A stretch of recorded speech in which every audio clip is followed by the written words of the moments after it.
Hi guys, welcome to एटो medicine. और ये फोर्थ पार्ट है हमारे यूनिट 18 का।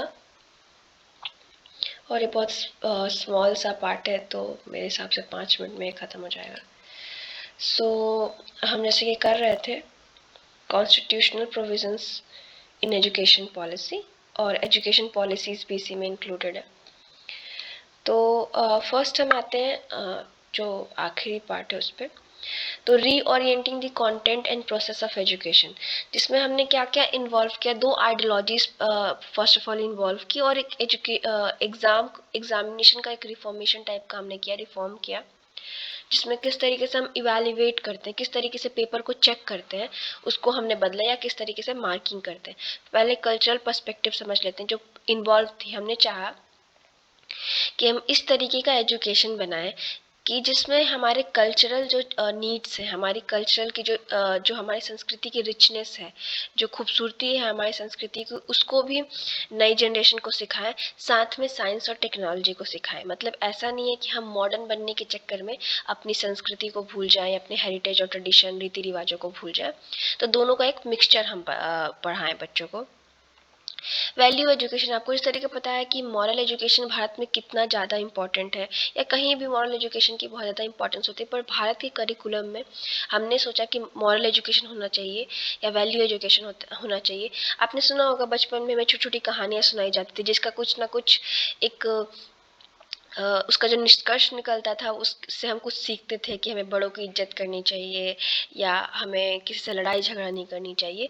तो एक तरीके की सीख देने वाली कहानियाँ, चाहे सीख देने वाला एजुकेशन हमें पढ़ाने की बात कही गई। इसलिए देखा होगा छोटे बच्चों को ऐसी कहानियाँ पढ़ाई जाती हैं।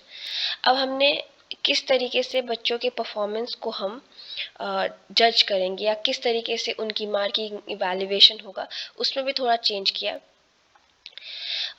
Element of excessive element of chances and subjectivity को हटा दिया गया कि बहुत ज़्यादा सब्जेक्टिविटी है, बहुत ज़्यादा चांसेस से आप पास हो जाएंगे, वो वाला नहीं। मेमोराइजेशन को कम करने की कोशिश की गई, और पूरे साल किस तरीके का परफॉर्मेंस है उसके हिसाब पे मार्किंग शुरू की गई।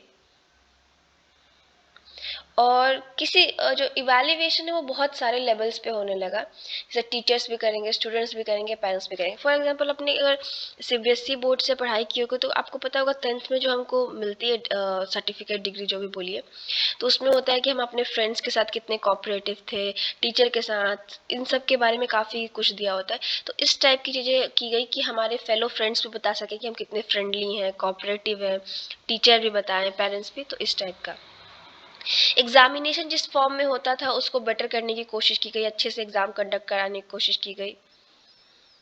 किस तरीके का मटेरियल पढ़ाया जाएगा, किस तरीके की मेथडोलॉजी होगी, उसको पढ़ाने का तरीका होगा, उसको भी बदलाव किया गया।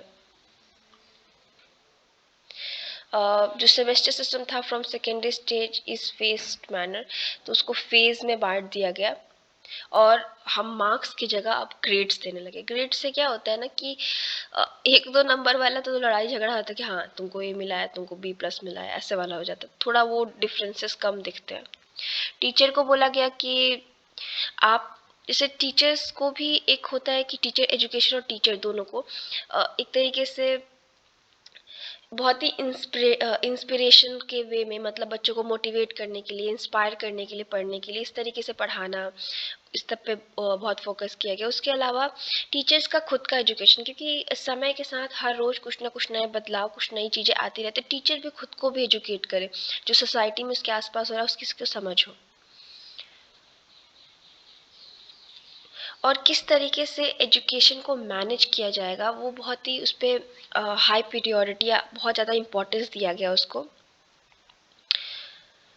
इसके बाद giving a preeminence of people involvement including, अब बहुत, जब एजुकेशन है तो उसमें कई तरीके के लोगों को देखा होगा, स्कूल में पेरेंट्स को भी इन्वॉल्व किया जाता है, बहुत सारी एनजीओज, वॉलेंट्री ग्रुप्स, बहुत सारी चीज़ों को किया गया कि मैनेजमेंट सही रहे या रिव्यूज़ मिलते रहे। रिसोर्सेज, तो रिसोर्सेज के लिए ज़्यादा से ज़्यादा इस रिसोर्सेज को इस तरफ एजुकेशन की तरफ मोड़ने की कोशिश की गई। और लोअर एजुकेशन को, मतलब जो एलिमेंट्री वगैरह, उसको फ्री, और हायर एजुकेशन पे थोड़ा ज़्यादा प्रेशर डाला गया। रिव्यू, बहुत सारे पैरामीटर सेट किए गए, बहुत सारी पॉलिसीज़ आई और हर 5 साल में एक आइडिया बनाया गया कि रिव्यू किया जाएगा किसी भी एजुकेशन इंस्टीट्यूट को। जिस तरीके से आपको पता होगा नैक है, यूनिवर्सिटी के लिए नैक ग्रेडिंग करता है, तो इसी तरीके से डिफरेंट डिफरेंट रिव्यू के सिस्टम को इंट्रोड्यूस किया गया।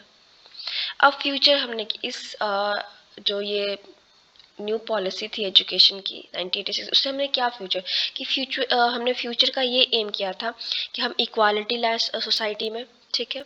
जो पिरामिड के सबसे नीचे जो बैठे हैं, जो वर्ग पहुंच नहीं पा रहा शिक्षा में, उसको भी हम शिक्षा की तरफ लेके आए और पूरे वर्ल्ड का एक बेस्ट जो है वो है उसको एजुकेशन सिस्टम बनाने की कोशिश करें सारे लोग मिलके।